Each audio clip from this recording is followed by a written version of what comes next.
We already know that Ruto is very similar to Trump. They are all about the soundbite news, which is the reason why when you made the comment of you get the gist of what you need, I disagree. That's the reason why Generation X, Z, and the future generation are only interested in 30 characters or less. But how does that look like now to the average Kenyan who's sitting here frustrated? Trump has been reelected.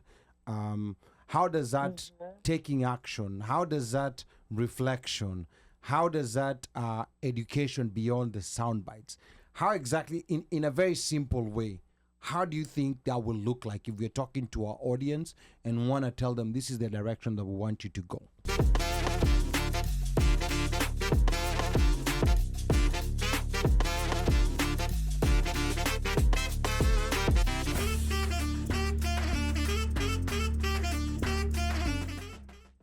I wanted to say a few things. We already know that Ruto is very similar to Trump.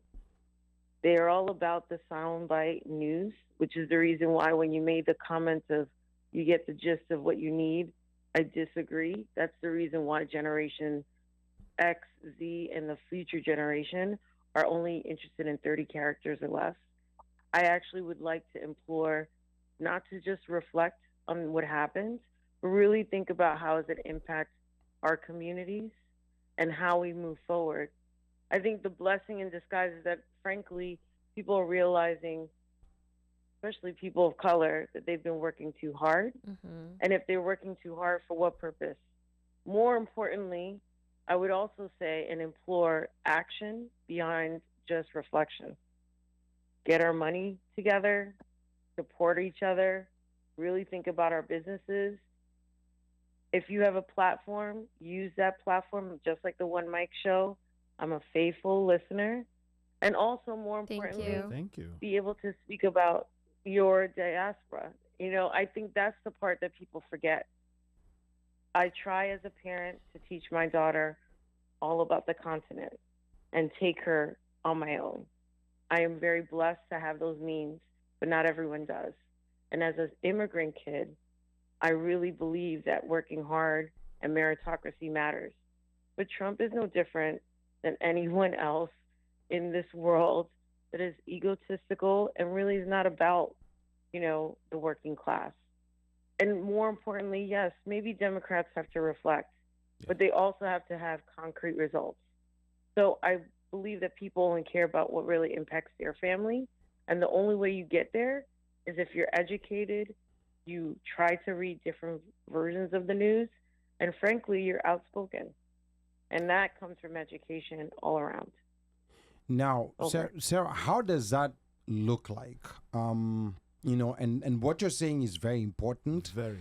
But how does that look like now to the average Kenyan who's sitting here frustrated? Trump has been reelected. How does that taking action? How does that reflection? How does that education beyond the sound bites? How exactly, in a very simple way, how do you think that will look like if we're talking to our audience and want to tell them this is the direction that we want you to go? In this country, we listen to almost every single particular community in a different way. If you really think about it, Jewish people are very vocal with their finances.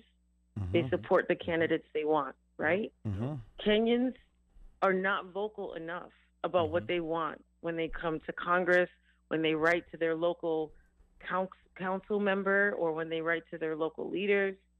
And also the diaspora is not loud enough, to be real honest.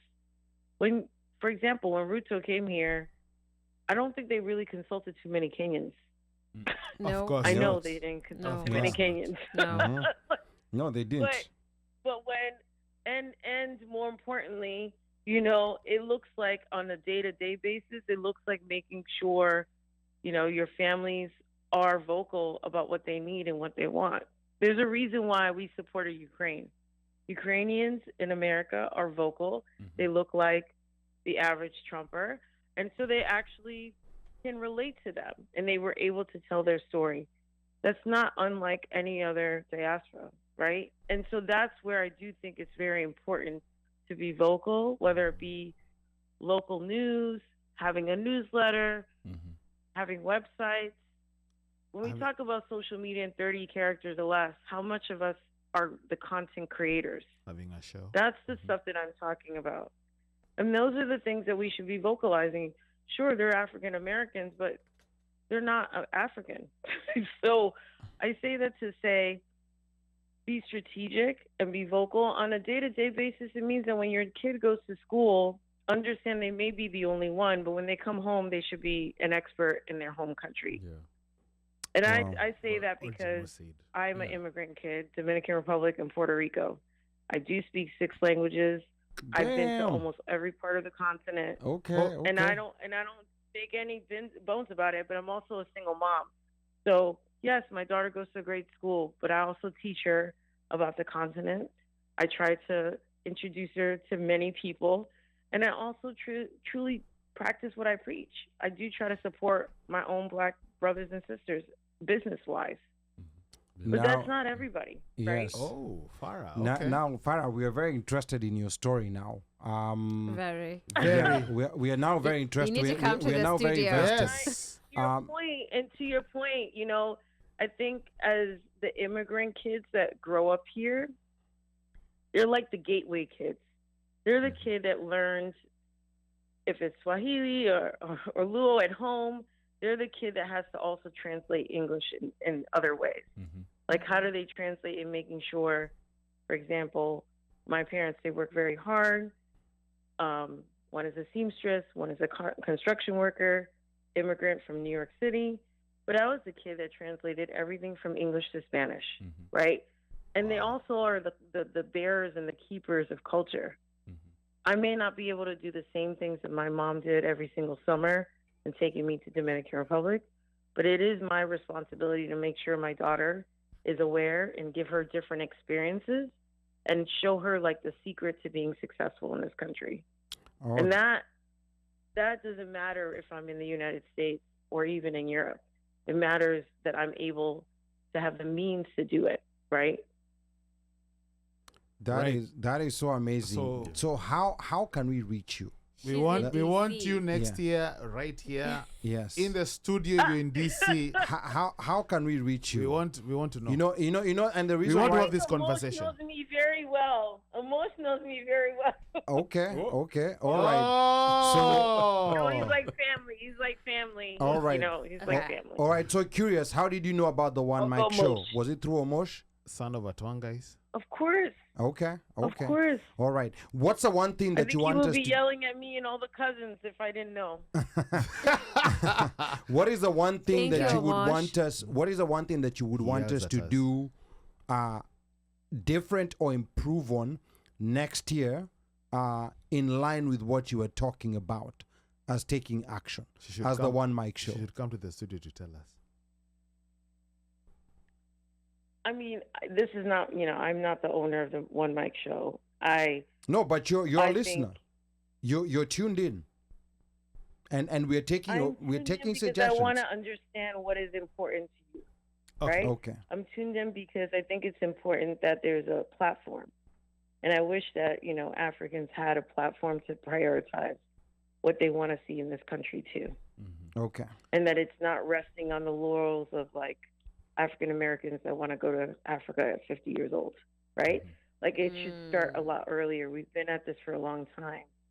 And I think it would be nice that like once a year, you all say this is the year of like, we're going to take care of our families, or this is the year we're going to really support our businesses, or this is the year that, frankly, the election, if anything, wasn't a surprise to me. I'm from New York, so we kind of know Trump very well. But I think it was just a stark reality of like, practice what you preach. If people really say that they're about every other community, let's see what that really means for them. And it's also an opportunity to really support our own. All and right. I don't think that's crazy, right? Like I think that's really important for us to take care of ourselves. So next year we are scheduling you, and we'll reach out to Amosh. You want to come to the studio? Wait a second. We'll have a conversation. Yes. Live and direct. No, that's okay. No, that's fine. That's enough. That one call is enough. I'm telling you, very powerful. And a long-time listener, Omosh, Erokamano. Yeah, welcome. Okay, so